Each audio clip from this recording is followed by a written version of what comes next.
Oke. Nah, kita mulai, Bu. Oke, Cici. Assalamualaikum warahmatullahi wabarakatuh. Selamat Salam. sore, Bu Susi. Apa kabar? Selamat sore juga, Ci. Cici, bagaimana kabarnya? Alhamdulillah baik. Gimana puasanya, Bu? Baik juga. Sampai detik ini masih bertahan di pukul 2 siang. Penelitian juga lancar ya, Bu ya? Insya Allah. Nah, senang sekali nih punya kesempatan bersama Ibu untuk diskusi terkait keberlangsungan studi magister khususnya untuk adik-adik kelas C dan mungkin rekan-rekan yang akan bergabung di program studi magister PPKN kita nantinya. Gini Bu, berdasarkan pertanyaan-pertanyaan dari netizen ini, ya netizen yang berusaha yang sempat masuk ke pribadi, terus juga pertanyaan-pertanyaan lewat Japri, mereka banyak yang tidak tahu, Bu, apa sih beda lulusan S1 sama lulusan Magister Pendidikan Pancasila dan Kewarganegaraan? Apakah guru itu mesti lulus S2 nantinya gitu? Nah, mungkin Ibu sebagai Kaprodi bisa menjawab pertanyaan itu. Baik, terima kasih, Ci. Pertama, Ibu mengucapkan terima kasih ya kepada Cici yang telah memberikan kesempatan untuk bisa berbincang, berdiskusi ya terkait dengan S2 Prodi Magister PPKN. Ada 2 pertanyaan sih kalau yang Cici ajukan tadi. Yang pertama adalah apa beda antara S1 dengan S2? Ya, benar, Bu. Ya, yang pertama. Nah, kalau kita mengacu kepada peraturan presiden yang mengenai kualifikasi akademik ya, di sana disebutkan bahwa seorang magister itu punya 3 kompetensi. Ada 3 kompetensi ya, Bu ya. Ya. Nah, apa itu kompetensi yang menjadi ciri khas dari mereka yang mengambil pendidikan S2 atau pendidikan magister? Yang pertama adalah kemampuan dari si mahasiswa itu untuk bisa melihat sebuah persoalan kemasyarakatan secara komprehensif. Jadi ada kata-kata komprehensif di situ. Ya. Bedanya dengan anak S1 adalah ya kemampuan komprehensif ini menuntut kepada para mahasiswanya untuk bisa melihat sebuah persoalan dari beberapa aspek secara menyeluruh ya, dari hulu ke hilir sebuah persoalan. Dia tidak membaginya menjadi bahagian-bahagian kecil, tapi mahasiswa S2 melalui hasil penelitiannya bisa menghasilkan sebuah riset atau penelitian di mana dia mengetahui di mana hulunya dan dia juga akhirnya mengetahui di mana hilirnya, dari hulu ke hilir. Itu penelitian mahasiswa S2 yang bersifat komprehensif. Nah, bagaimana caranya agar kita bisa memahami sebuah persoalan secara komprehensif? Maka syarat yang harus dilakukan oleh mahasiswa S2 adalah dia harus belajar sebuah persoalan berdasarkan multidisiplin. Multidisiplin ya, Bu ya. Multidisiplin. Jadi ada 2. Berarti kalau misalnya nanti magister, walaupun lulusan magister PPKN itu bukan terbelenggu hanya jadi guru atau jadi dosen PPKN aja kan, Bu? Iya. Iya. Nah, multidisiplin tadi. Multidisiplin yang ditawarkan ya oleh prodi magister PPKN itu dia mencakup pada 5 rumpun keilmuan. Nah, ya, jadi bayangkan ada sebuah persoalan kemasyarakatan ya, yang kita lihat ada persoalan kebangsaan, tapi pada prodi magister PPKN kita harus ya minimal 3 sudut pandang yang bisa kita jadikan sebagai dasar ya, menganalisis atau menghasilkan berbagai rekomendasi terhadap sebuah fenomena di tengah masyarakat. Nah, apa yang 5 sudut pandang itu? Yang pertama jelas dari aspek kependidikan. Pendidikan ya, karena kita adalah magister pendidikan Pancasila dan Kewarganegaraan, jadi kuat sekali aspek kependidikan yang harus kita lihat dalam sebuah persoalan. Nah, yang kedua aspek politiknya seperti apa, yang ketiga aspek hukumnya seperti apa, yang keempat aspek sosial kemasyarakatannya seperti apa, dan yang kelima aspek filsafatnya seperti apa. berarti ada 5 ya Bu ya? Ada 5, Eh, ada 5 kualifikasinya. rumpun keilmuan ya yang ditawarkan kepada mahasiswa prodi magister PPKN ketika dia melihat sebuah persoalan. Apakah harus kelima-limanya?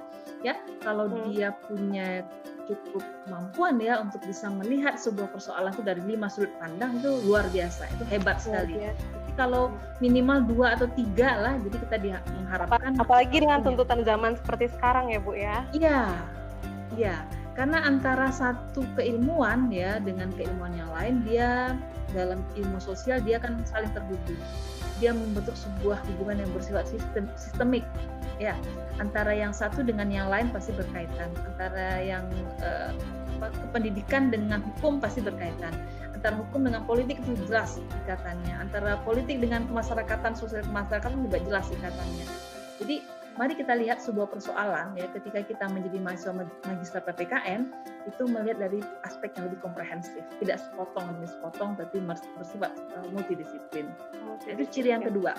Jadi ciri yang pertama dia bersifat komprehensif, dia bersifat multidisiplin, dan yang ketiga ada cirinya ya dari seorang mahasiswa yang menjadi magister itu adalah ilmu yang dia gali ya atau yang dia lakukan penelitiannya itu harus bermanfaat kepada kemaslahatan masyarakat.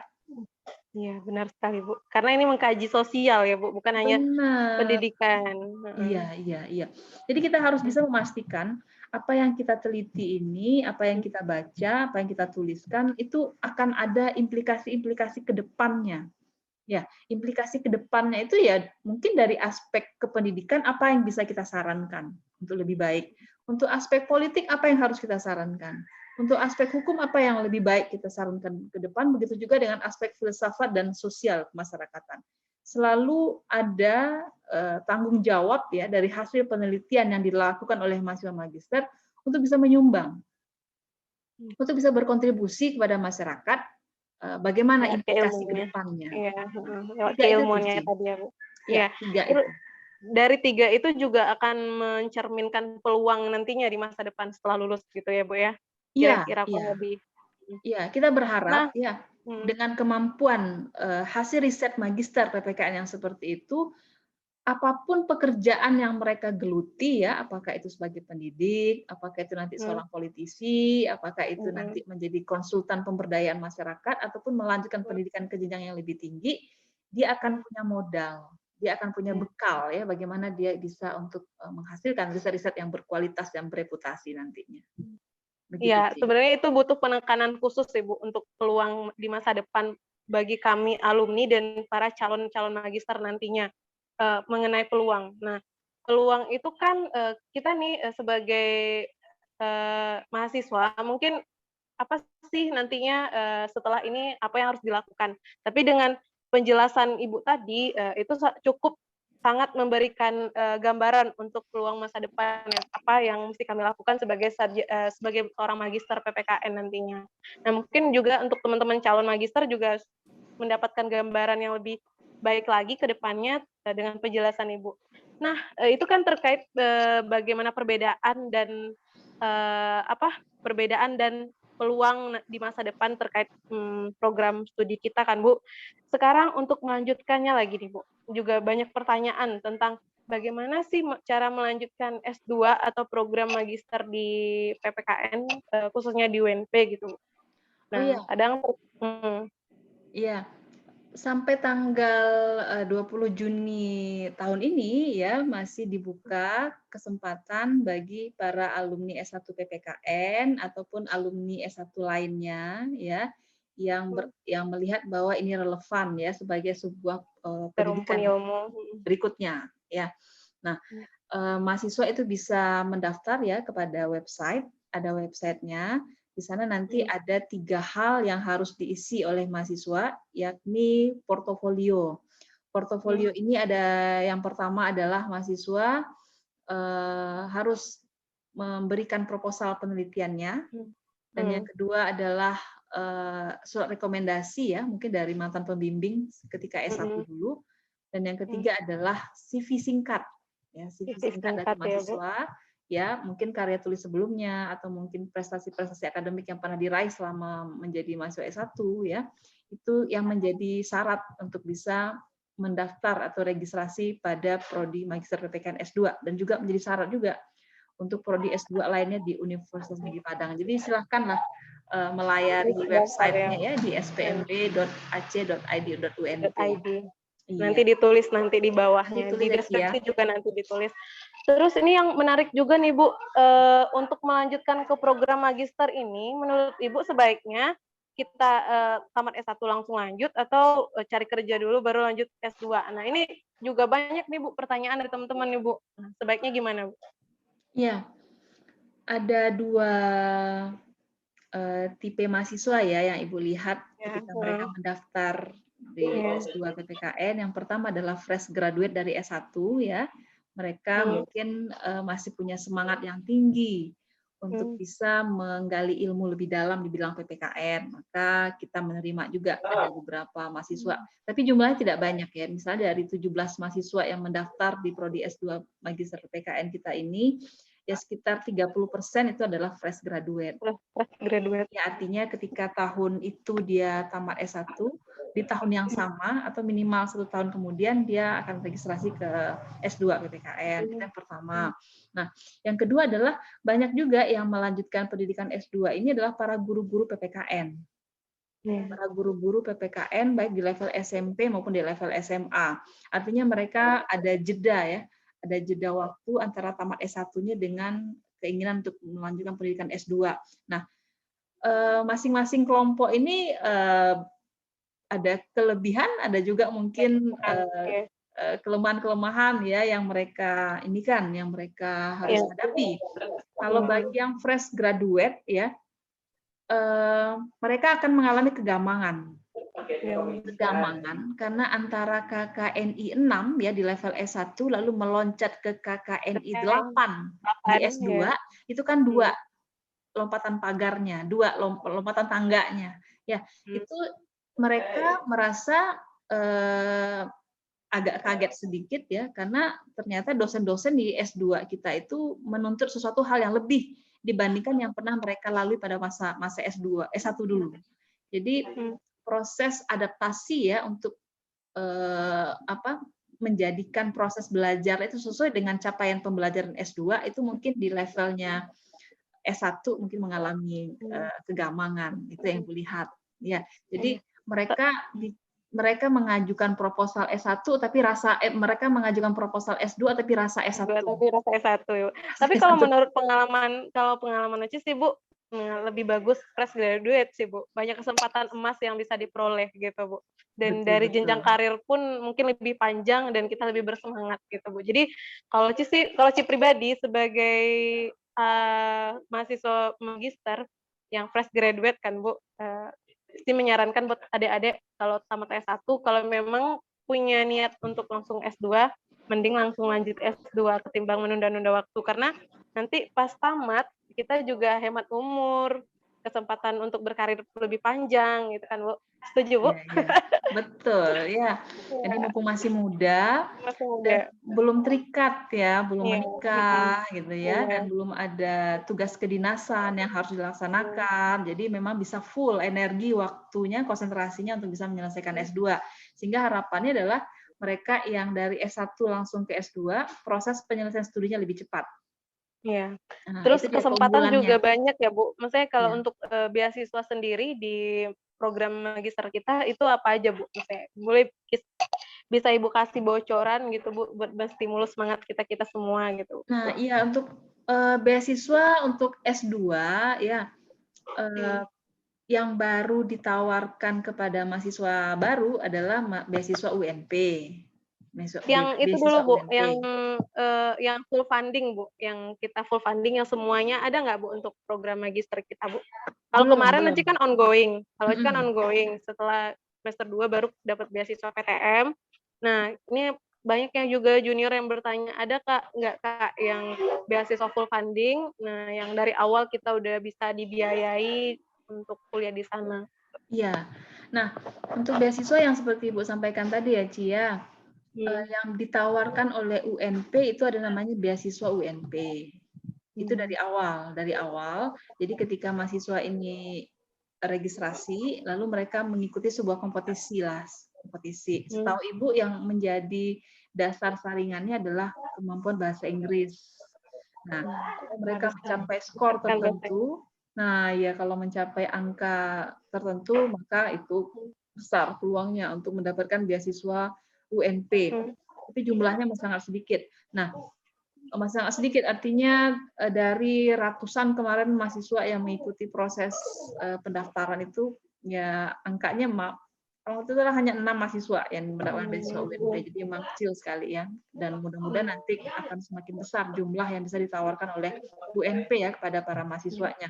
Nah, yang Cici sampaikan tadi itu PTM ya, penelitian tesis magister, itu adalah proposal penelitian tesis mahasiswa yang dibantu oleh pembimbingnya itu untuk dikompetisikan mendapatkan hibah, baik hibah yang ada di tingkat pusat ya atau dana DRPM ataupun oleh dana universitas atau PNBP. Nah, karena sifatnya kompetisi, maka kalau proposalnya bagus, kalau pembimbingnya cukup bagus juga ya untuk bisa menghasilkan sebuah proposal, insya Allah lulus ya. Nah, dengan proposal, dengan hibah itulah akhirnya mahasiswa itu dibantu dalam menyelesaikan tesisnya. Tapi ada banyak juga ya proposal PTM yang akhirnya tidak bisa didanai ya karena mungkin kompetisinya yang cukup tinggi. Ya, kemudian juga tema-tema yang terkait dengan proposal tersebut juga mungkin kurang menarik ya bagi pemberi dana gitu ya. Nah, sehingga nanti itu menjadi hal-hal yang harus bisa menjadi motivasi bagi mahasiswa PPKN kita untuk bisa menghasilkan proposal-proposal yang berkualitas. Ya, kemudian dengan bantuan pembimbingnya itu bisa mendapatkan hibah. Nah, begitu Ci. Begitu. Berarti PR kita semua nih sama calon-calon adik-adik tingkat nih, berarti harus mempersiapkan proposal yang bagus kalau untuk mendapatkan PTM dan juga bisa mengikuti program-program beasiswa yang disediakan UNP ya Bu ya. Nah itu kan masalah biaya kan Bu ya. Ini masalah perkuliahan lagi Bu. Bagaimana sih Bu bentuk perkuliahan di program magister kita? Ya, prodi magister PPKN ini dari hasil tracer study itu ada 82% yang berprofesi sebagai guru, Ci. Jadi hanya sekitar berarti hanya 18% ya yang non guru ya, artinya yang punya profesi selain dari guru. Nah, guru-guru yang menjadi mahasiswa magister PPKN kita ini ya, baik yang di PNS maupun yang non PNS ya, itu kan punya jadwal kerja. Biasanya jadwal kerja guru itu kan full time dia sifatnya, hari Senin sampai hari Jumat. Nah, apa yang menjadi tawaran dari magister PPKN adalah kita menyediakan perkuliahan itu di akhir pekan. Kuliah pada waktu weekend. Hari Sabtu dan hari Minggu. Jadi itu cara dari magister PPKN kita ini untuk bisa merekrut ya para guru-guru PPKN di mana mereka bisa melaksanakan tugas kedinasannya, juga bisa sambil perkuliahan ya juga berjalan ya, asalkan mereka masih cukup kuat dan sehat ya. Dan hal ini juga tidak menutup kemungkinan untuk bisa tamat lebih awal ya Bu ya. Walaupun tugas kedinasan, tugas kuliah, dan prodi juga membuka kesempatan bagi mahasiswanya untuk bisa menyelesaikan perkuliahannya lebih awal dari jadwalnya kan. Nah, iya, jadi strategi untuk membuka perkuliahan Sabtu dan Minggu ya itu adalah strategi kita ya agar mereka yang sedang melaksanakan tugas kedinasan itu tetap bisa menyeimbangkan kedua kewajiban ini, kewajiban sebagai guru dan juga kewajiban akademiknya menyelesaikan tesis magisternya. Gitu, Ci. Ya, siap Bu. Terima kasih nih Bu sharingnya. Mungkin itu aja untuk sesi pertama kita. Demikian dulu pertanyaan-pertanyaan dari Cici yang mewakili teman-teman. Nanti kalau ada pertanyaan baru mungkin bisa diminta lagi waktu Ibu untuk kita bisa diskusi lewat online atau Zoom meeting atau nanti live Instagram juga bisa kan Bu. Oke, Ci. Ya, terima kasih Bu banyak. Susi. Ya, sama-sama sehat selalu Bu. Ya, amin. Ibu juga semoga sehat, semoga makin banyak karya-karyanya dan yang paling penting itu adalah ya sehat, jaga kesehatan tetap. Sama-sama. Terima kasih Bu. Terima kasih. Assalamualaikum. Waalaikumsalam warahmatullahi wabarakatuh.